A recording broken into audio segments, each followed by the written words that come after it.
اس نے محسوس کر لیا کہ اسے چھاپا مار جنگ لڑنی پڑے گی کیونکہ جم کر لڑنے کے لیے نفری بہت تھوڑی تھی۔ اس نے اپنے سالاروں سے کہا کہ وہ ذرا سی دیر کے تصادم کے بعد ادھر ادھر ہونے کی کوشش کریں اور اسماعیل کی فوج کو پھیل جانے پر مجبور کر دیں۔ اس علاقے میں چٹانیں بھی تھیں۔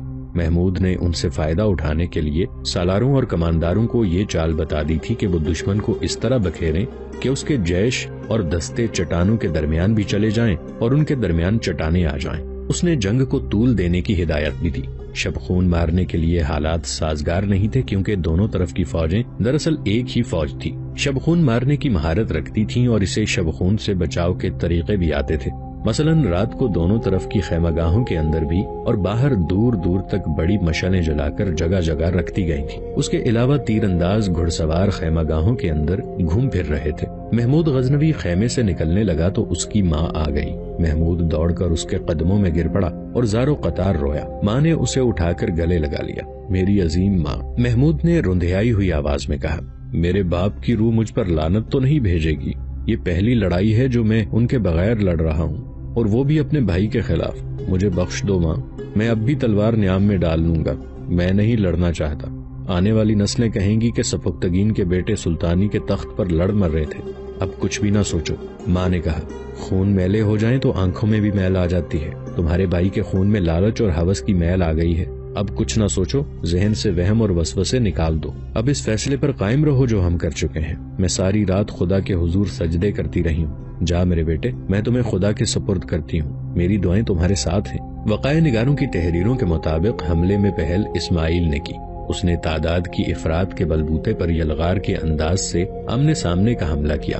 محمود غزنوی کی ہدایت کے مطابق تیر اندازوں نے ہاتھیوں پر تیر برسائے اور ان پر برچیاں بھی پھینکی۔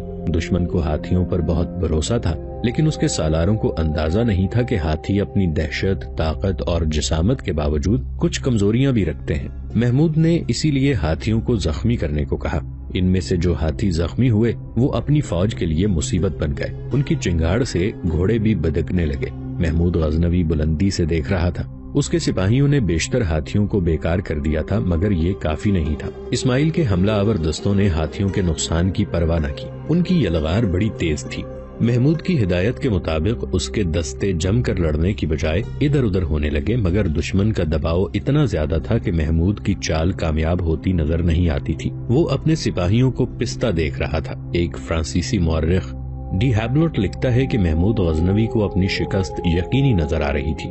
صاف پتہ چلتا تھا کہ اسے پسپائی بچا سکتی ہے یا کوئی معجزہ۔ اسماعیل نے حکم دے دیا کہ محمود کو زندہ پکڑو۔ دونوں طرف تکبیر کے نعرے گرج رہے تھے اور دونوں طرف ایک ہی جیسے پرچم پھڑپھڑا رہے تھے۔ محمود کے دستوں کے نعرے دبتے جا رہے تھے۔ ان کی یہ چال کہ وہ ادھر ادھر ہو کر دشمن کو بکھیر دیں گے ناکام ہو گئی تھی۔ وہ اب جم کر لڑ رہے تھے۔ مورخوں کے مطابق یہ معرکہ بہت ہی خونریز تھا۔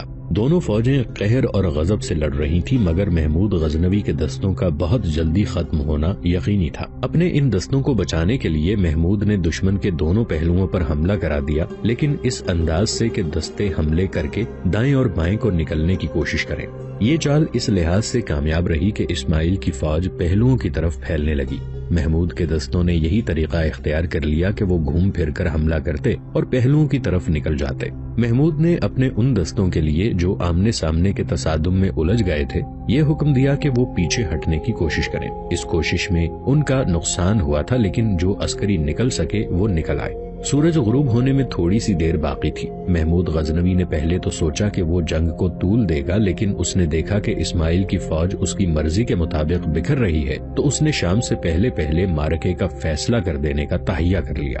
اسے دشمن فوج کے قلب میں اسماعیل کا پرچم دکھائی دے رہا تھا۔ اس نے تیر اندازوں کو میدان جنگ کے ارد گرد کی چٹانوں پر بھیج دیا اور اپنے محفوظہ کو حملے کی تیاری کا حکم دے دیا۔ جنگی امور کو سمجھنے والوں کی نظر میں یہ خودکش اقدام تھا۔ محمود غزنوی نے اپنی جان اور فوج کا باقی حصہ داؤ پر لگا دیا۔ یہ تازہ دم محفوظہ تھا۔ محمود نے دشمن کے قلب پر برق رفتار حملے کا حکم دیا اور اس حملے کی قیادت خود کی۔ ان دستوں میں زیادہ تر سوار تھے۔ محمود نے اپنے تیر انداز دستوں کو یہ ہدایت دی تھی کہ دشمن اگر بکھر کر چٹانوں کے قریب جائے تو وہ تیر برسائیں۔ محمود غزنوی کے اس حملے کی ترتیب تیر جیسی ہی تھی۔ اسماعیل کے قلب کے دستے دن بھر کی لڑائی کے تھکے ہوئے تھے۔ محمود کا محفوظہ تازہ دم تھا۔ محمود کے کہنے پر محفوظہ یہ نعرہ لگاتا جا رہا تھا، بت پرستوں کے دوستوں کو کچل دو۔ کچھ تو محمود کا حملہ غیر متوقع تھا اور کچھ اس نعرے کا اثر تھا کہ اسماعیل کی صفوں میں بددلی پیدا ہونے لگی۔ محمود کے کمانداروں نے ایک اور نعرہ لگانا شروع کر دیا، اللہ کے سپاہی تنخواہ کے لیے نہیں لڑا کرتے۔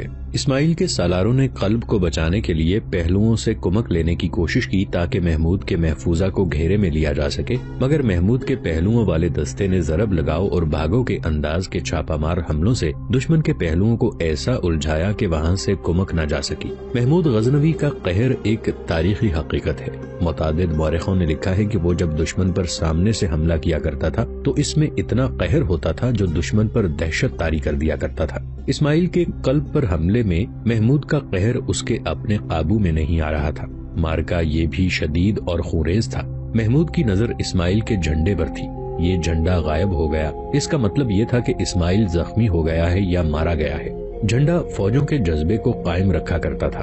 جھنڈا غائب ہو گیا تو اسماعیل کی فوج کے پاؤں اکھڑنے لگے۔ محمود کے کہنے پر اس کے سپاہی اعلان کرنے لگے، بت پرستوں کے بھائیوں، تمہارا پرچم گر پڑا ہے۔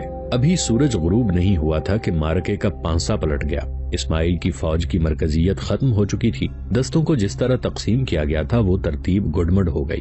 ان میں سے سپاہی اور کماندار چٹانوں کے درمیان پناہ ڈھونڈنے لگے۔ چٹانوں کے اوپر محمود غزنوی نے اپنے تیر انداز پھیلا رکھے تھے۔ ان کے تیروں نے دشمن کے لیے کوئی پناہ نہ چھوڑی۔ سب سے پہلے قلب کے ایک سالار نے ہتھیار ڈالے۔ محمود غزنوی نے کئی ایک گھڑ سواروں کو حکم دیا کہ وہ تمام میدان جنگ میں گھوم جائیں اور اعلان کریں کہ سلطان محمود نے حکم دیا ہے کہ اسماعیل کے کسی بھی فوجی کو ہلاک نہ کیا جائے۔ جو کوئی ہتھیار ڈالنے سے انکار کرے اسے زندہ پکڑا جائے، اگر وہ مزاحمت کرے تو اسے زخمی کر کے پکڑا جائے۔ اس اعلان سے اسماعیل کے سپاہیوں کے حوصلے بالکل ہی ٹوٹ گئے۔ قلب کے جس سالار نے سب سے پہلے ہتھیار ڈالے تھے اس سے محمود غزنوی نے اسماعیل کے متعلق پوچھا۔ وہ مرا بھی نہیں، زخمی بھی نہیں ہوا، سالار نے جواب دیا۔ وہ حملے کی شدت سے ایسا گھبرایا کہ کوئی حکم یا اطلاع دیے بغیر بھاگ گیا۔ اس نے وہ سمت بتائی جس طرف وہ گیا تھا۔ محمود غزنوی نے ایک جیش تیار کر کے حکم دیا کہ اسماعیل کو تلاش کریں اور اس کے ہاتھ باندھ کر اخلاقی مجرموں کی طرح پیش کریں۔ سورج غروب ہونے تک خانہ جنگی کا یہ انتہائی خونریز معرکہ ختم ہو چکا تھا۔ اسماعیل کے عسکری ٹولیوں میں بیٹھ گئے تھے۔ محمود کے سپاہی ان پر پہرا دے رہے تھے۔ بڑی ہی بھیانک آوازیں سنائی دے رہی تھیں۔ زخمی کراہ رہے تھے، بعض چیخ رہے تھے، زخمی ہاتھی چنگھاڑ رہے تھے۔ زخمی گھوڑوں کی آوازیں بڑی ڈراؤنی تھیں۔ رات گہری ہوتی جا رہی تھی۔ مارکے کے بعد کی آوازیں اور زیادہ بلند اور ڈراؤنی ہوتی جا رہی تھیں۔ محمود غزنوی پہلے ہی حکم دے چکا تھا کہ دونوں طرف کے زخمیوں کو اٹھا کر ان کی مرہم پٹی کی جائے۔ زخمی اٹھائے جا رہے تھے۔ سینکڑوں مشلوں کے شعلے گھوم پھر رہے تھے اور محمود غزنوی گھوڑے سے اتر کر لاشوں کے درمیان ٹہل رہا تھا۔ اسے ایک نسوانی پکار سنائی دی، محمود، محمود۔ وہ اس آواز کو پہچانتا تھا۔ وہ اس آواز کی طرف دوڑ پڑا۔ یہ اس کی ماں کی آواز تھی۔ مشلوں کے گھومتے پھرتے شعلوں میں اسے اپنی ماں لاشوں سے پھلانگتی اپنی طرف آتی دکھائی دی۔ محمود نے اس کے قریب جا کر اس کے پاؤں پکڑ لیے۔ ماں نے اسے اٹھا کر اس کا سر اور منہ چوما۔ دونوں پر اتنی رقت طاری تھی کہ وہ بول نہ سکے۔ محمود نے ماں کو رخصت کر دیا۔ محمود کا وہاں کوئی کام نہیں تھا، لیکن وہ میدان جنگ سے جانا نہیں چاہتا تھا۔ اس پر جذبات کا ایسا غلبہ تھا کہ وہ کسی لاش کے پاس رک جاتا۔ کوئی مشل بردار قریب سے گزرتا تو محمود اسے روک لیتا۔ مشل کی روشنی میں لاش کے چہرے کو غور سے دیکھتا اور آگے چل پڑتا۔ وہ اسی طرح سر جھکائے چلا جا رہا تھا کہ اسے اپنی ماں کی طرح کی ایک اور نسوانی آواز سنائی تھی۔ وہ رک گیا اور دو مشل برداروں کے درمیان ایک خاتون شاہی لباس میں ملبوس آہستہ آہستہ اس کی طرف آ رہی تھی۔ وہ خوبصورت عورت تھی، شاہی خاندان کی عورت تھی۔ وہ اس کے باپ کی بیوی تھی، مگر اسے دیکھ کر محمود غزنوی کا خون کھول اٹھا تھا، کیونکہ وہ اسماعیل کی ماں تھی۔ محمود اس کی طرف بڑھنے کی بجائے رک گیا۔ اسماعیل کی ماں اس کے سامنے آن کھڑی ہوئی۔ یہ دیکھنے آئی ہو کہ تمہارے بیٹے نے غزنی کی فوج کے کتنے ہزار آدمیوں کو ایک دوسرے کے ہاتھوں قتل کرایا ہے؟ محمود نے پوچھا۔ کیا یہ سننے آئی ہو کہ آپس میں لڑ کر مرنے والے سپاہیوں کے کراہنے کی آوازیں کیسی لگتی ہیں؟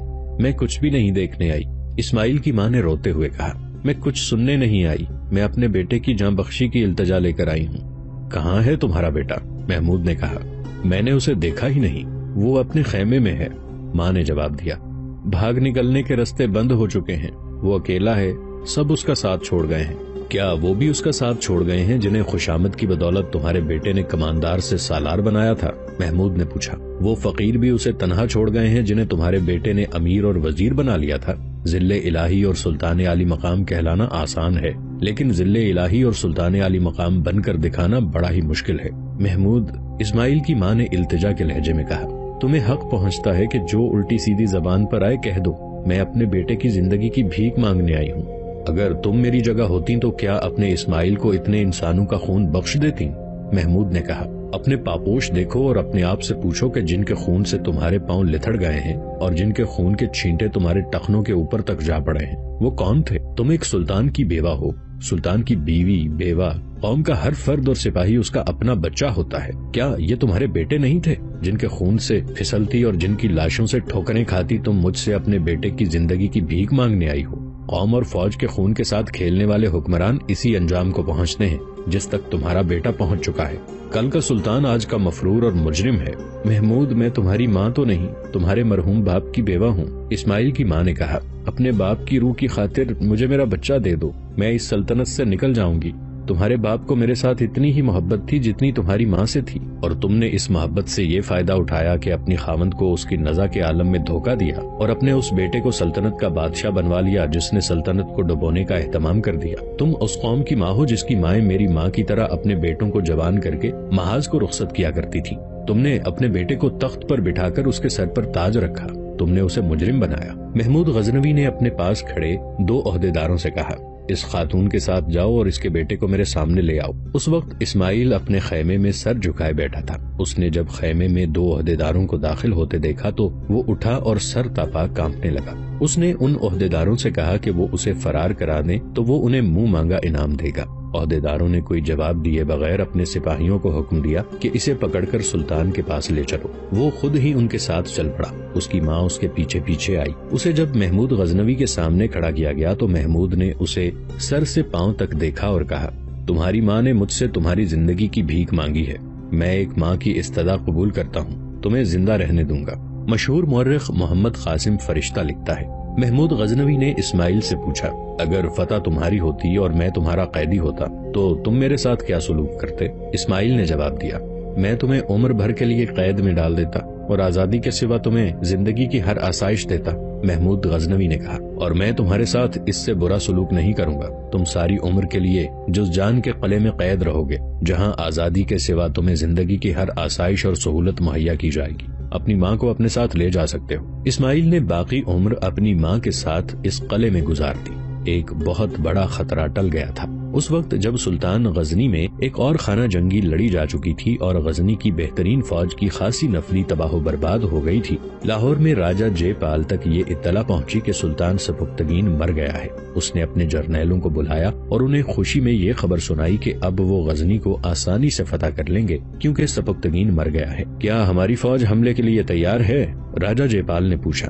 پہلے 2 تجربوں کو سامنے رکھ کر ہمیں جلد بازی نہیں کرنی چاہیے، ایک جرنیل نے جواب دیا۔ ایک آدمی کے مر جانے سے پوری قوم نہیں مر جایا کرتی۔ غزنی کی فوج میں جو جذبہ ہے وہ ان کے ایک سلطان کے مر جانے سے نہیں مرے گا۔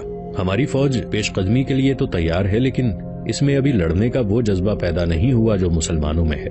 ہم وہ جذبہ پیدا کرنے کی کوشش کر رہے ہیں۔ مندروں میں پنڈت لوگ بھی عوام کو یہی بتاتے رہتے ہیں کہ مسلمانوں کے خلاف جنگ مذہبی جنگ ہے۔ سبکتگین کا بیٹا محمود جوان ہو گیا ہے، دوسرے جرنیل نے کہا۔ میں یہ تو نہیں بتا سکتا کہ وہ پوری فوج کی کمان کے قابل ہے یا نہیں، میں نے اس کے 2 حملے دیکھے ہیں، مجھے اس میں قابلیت اور جرت نظر آتی ہے۔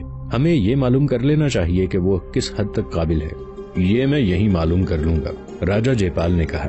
تمہیں معلوم ہے کہ میرے پاس غزنی کی فوج کے اونچے درجے کے 2 قیدی ہیں، میں ان سے معلوم کر لوں گا۔ آپ لوگ فوج کی تربیت اور تیاری تیز کر دیں، میں اب بہت جلدی غزنی کی طرف کوچ کروں گا۔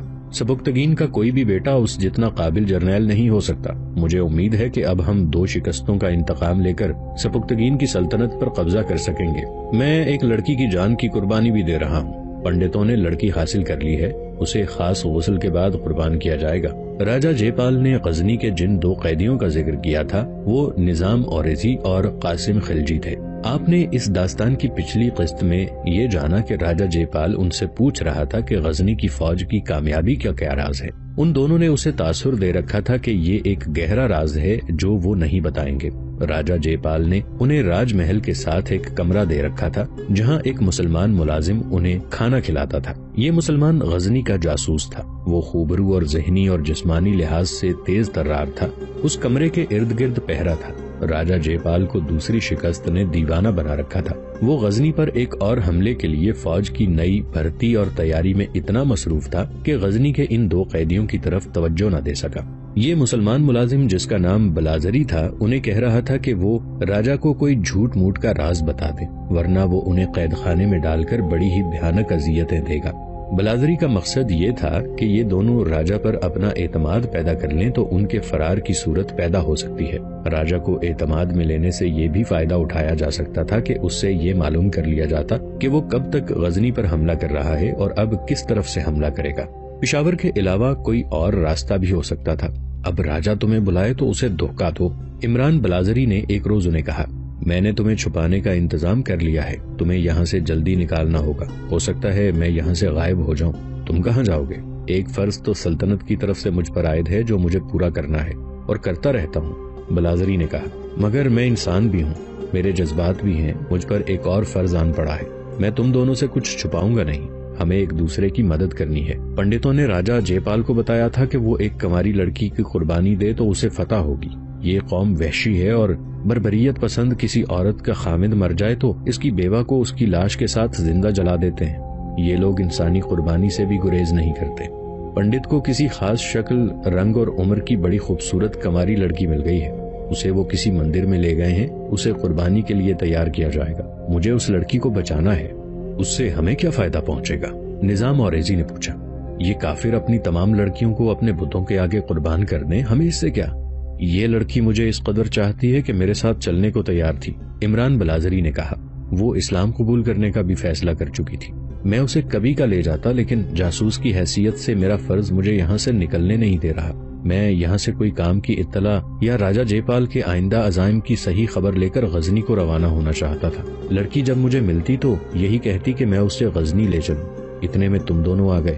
یہ بھی میرے فرائض میں شامل ہے کہ تمہیں یہاں سے فرار کراؤں۔ میں لڑکی کو ساتھ لے کر تمہارے ساتھ نکل جانے کا ارادہ کیے ہوئے تھا۔ ایک روز لڑکی مندر میں گئی اور واپس نہ آئی۔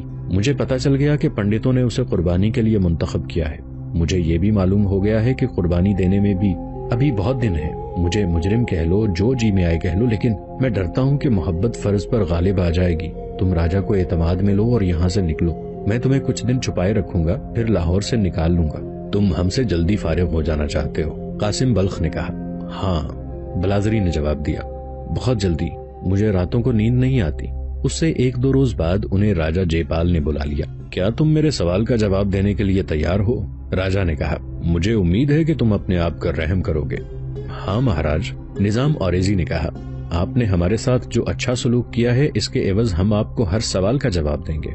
تمہارا سلطان سبکتگین مر گیا ہے۔ راجہ جے پال نے انہیں خبر سنائی۔ دونوں چونک اٹھے لیکن سنبھل گئے۔ اب غزنی کی سلطنت کو بچانے والا کوئی نہیں رہا۔ راجہ نے کہا، تم اب میرا ساتھ دو، میں تمہیں اپنی فوج میں عہدہ بھی دے سکتا ہوں۔ مجھے یہ بتاؤ کہ اس کا بیٹا محمود اپنے باپ کی جگہ فوج کی کمان کر سکتا ہے؟ اس میں جنگی قابلیت کتنی کچھ ہے؟ اتنی نہیں جتنی سلطان سبکتگین میں تھی، اوریزی نے جواب دیا۔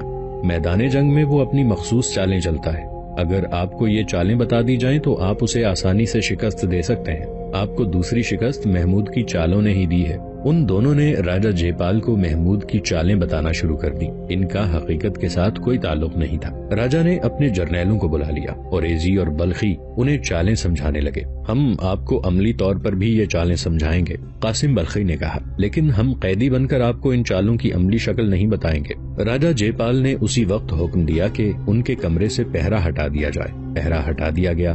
رات آئی اور گزر گئی۔ اگلے روز عمران بلازری ان کے لیے کھانا لے کر کمرے میں بیٹھ گیا۔ بہت دیر گزر گئی۔ راج محل سے اوریزی اور بلخی کا بلاوا آیا۔ بلازری نے قاصد کو بتایا کہ وہ صبح سے کھانا لے کر بیٹھا ہے۔ وہ دونوں کمرے میں نہیں تھے، وہ رات کو ہی نکل گئے تھے اور بلازری انہیں ایک گھر میں چھپایا تھا۔ عمران بلازری پر کسی نے شک نہ کیا کہ غزنی کے دونوں قیدیوں کو یعنی نظام اوریزی اور قاسم بلخی کو اس نے راج محل سے فرار کرایا ہے۔ اس نے یہ فرض تو ادا کر دیا تھا مگر اسے ابھی ایک اور فرار کرانا تھا۔ یہ وہ ہندو لڑکی تھی جو اس کی محبت کی خاطر اپنا مذہب، اپنا گھر اور اپنا ملک چھوڑنے کو تیار تھی، مگر اسے پنڈت انسانی قربانی کے لیے لے گئے تھے۔ بلازری خوش وضع، خوش لباس اور خوش گفتار جوان تھا۔ ہر ڈھنگ کھیلنا اور ہر بھیس بدلنا جانتا تھا۔ اس کی زبان میں جادو کا اثر تھا۔ وہ ان مردوں میں سے تھا جس کے قد و حال میں ڈیل ڈول اور سراپا میں ایسی کشش ہوتی ہے جو جن سے مخالف کو کچھ دیر رک کر دیکھنے پر مجبور کر دیتی ہے۔ عمران بلازری شہزادہ نہیں تھا، راج محل کا ملازم تھا۔